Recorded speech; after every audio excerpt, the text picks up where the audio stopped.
안녕하세요. 아이언입니다. 오늘은 12월 16일 동시상장으로 진행되는 벡트와 MNC 솔루션의 최종 유통 물량 그리고 필수 정보를 알아보도록 하겠습니다.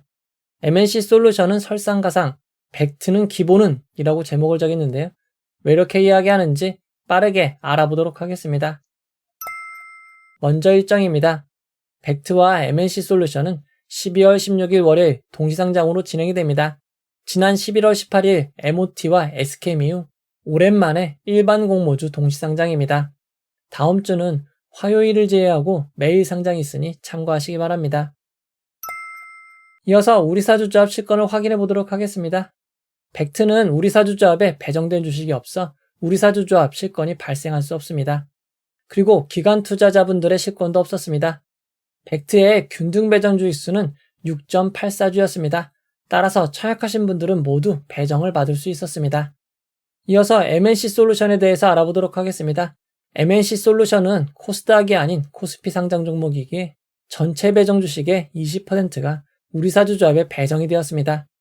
하지만 배정된 주식 중 19.2%만 청약이 되었고 나머지 80.8%가 실권이 되었습니다.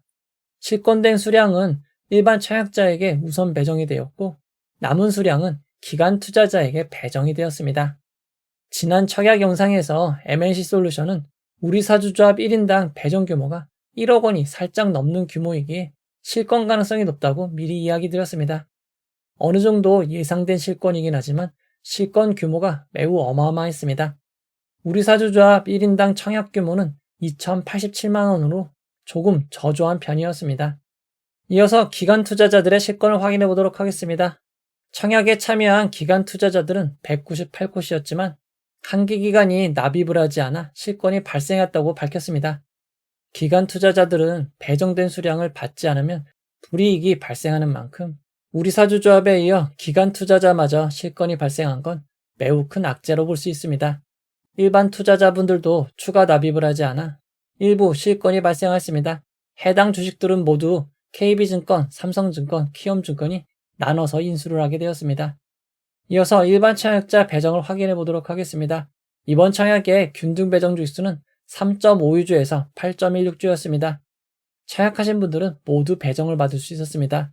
우리사주조합 실권이 배정되어 주식수가 늘어났고 균등 배정 추가 납입을 안 한 청약자분들이 많아 KB증권의 경우 최종 균등 배정 주식수는 67주까지 늘어나게 되었습니다. 이번 청약에서 가장 많은 28,000주 풀청약하신 분은 단 한 분입니다. 이분은 균등으로 67주, 비례로 1498주를 받았습니다. 금액으로는 6억 9천만 원 수준입니다. 상장에 좋은 결과 있기를 바라도록 하겠습니다. 이어서 벡트의 최종 유통 물량을 알아보도록 하겠습니다.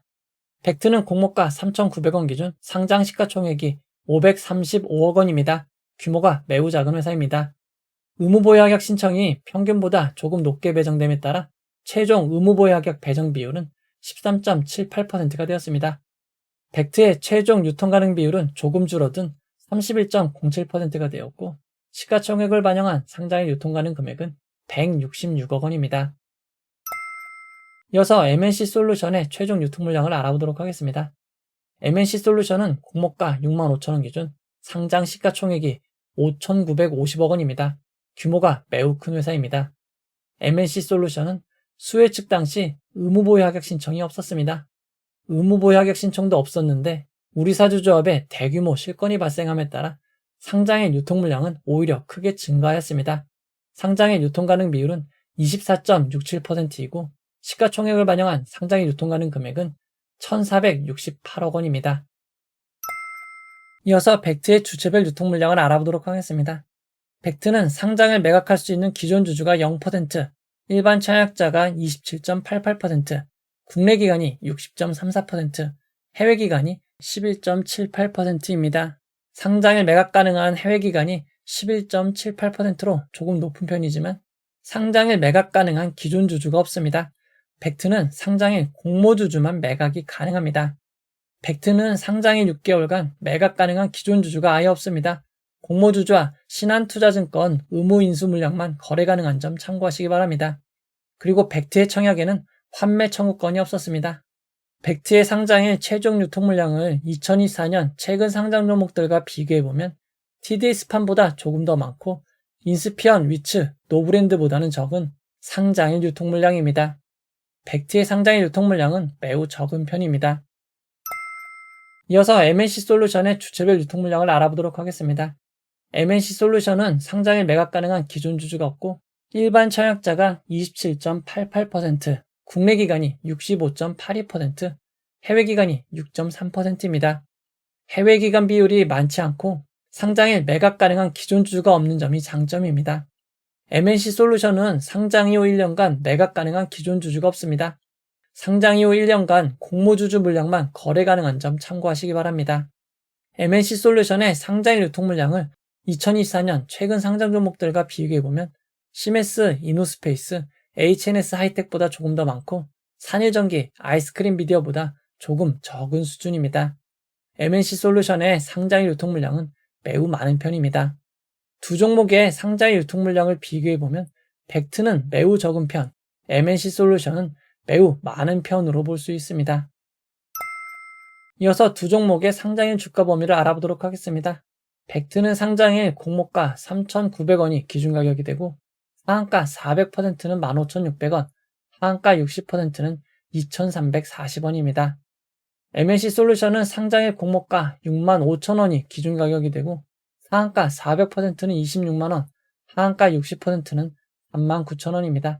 차약하신 분들을 위해 모두 최상의 결과가 있기를 바라도록 하겠습니다. 이제 결론을 내려보도록 하겠습니다. 최근 청약이 많아 증권사를 기억하시기 쉽지 않습니다. 벡트는 신한투자증권, MNC 솔루션은 KB, 삼성, 키움증권으로 진행이 되었습니다. 어느 증권사로 청약하셨는지 확인을 하시기 바랍니다. 두 종목 모두 청약자가 아주 많지 않고 청약에 참가한 증권사들이 대형 증권사에 속하기에 상장일은 별 무리가 없을 것으로 보입니다. 비례 청약을 하신 분들은 벡트의 경우 33.62%가 상승한 5,211원, MNC 솔루션은 경쟁률이 거의 없었기에 0.05%에서 0.12%가 상승한 65,032원, 65,078원이 되면 수익이 발생합니다. 벡트도 환매 청구권이 없었지만 MNC 솔루션도 환매 청구권이었습니다. 두 종목 모두 환매 청구권이 없는 점 주의하시기 바랍니다. 앞에서 이야기 드렸다시피 11월 18일 MOT와 S캠의 동시상장이 있었습니다. 두 종목의 동시상장일을 살펴보면 초반 규모가 작았던 S캠의 수급이 몰리며 공모가보다 높게 시작을 하였습니다. 반면 MOT는 큰 폭의 하락으로 시작하였습니다. 하지만 S캠이 초반 이후 지속적으로 하락한 데 반해 MOT는 초반 저점 이후 꾸준히 상승을 하였고 짧게 공모가를 회복하기도 하였습니다. 이처럼 동시상장은 변수가 많습니다. 하지만 벡트는 S캠보다 규모가 훨씬 작아 최근 상장 종목 중에서는 TDS팜 다음으로 작습니다. 그리고 MNC 솔루션은 MOT보다 규모가 훨씬 크기에 초반 주가 차이는 더 클 것으로 예상이 됩니다. 벡트와 MNC 솔루션의 동시상장이 서로에게 안 좋은 영향을 주겠지만 MNC 솔루션에게 더욱 안 좋은 영향을 줄 것으로 보입니다. 그리고 주말 사이 발생한 탄핵 가결로 월요일 주식시장에 영향을 줄 것으로 봅니다. 월요일 주식시장의 방향에 따라 공모주가 소외될 가능성이 있는 점도 주의하시기 바랍니다. 상장일은 전일 미국 지수, 테마주 형성 등에 따라 예측하기 어려운 일들이 발생합니다. 상장일 라이브를 통해 여러분들과 함께 상황을 살펴보도록 하겠습니다.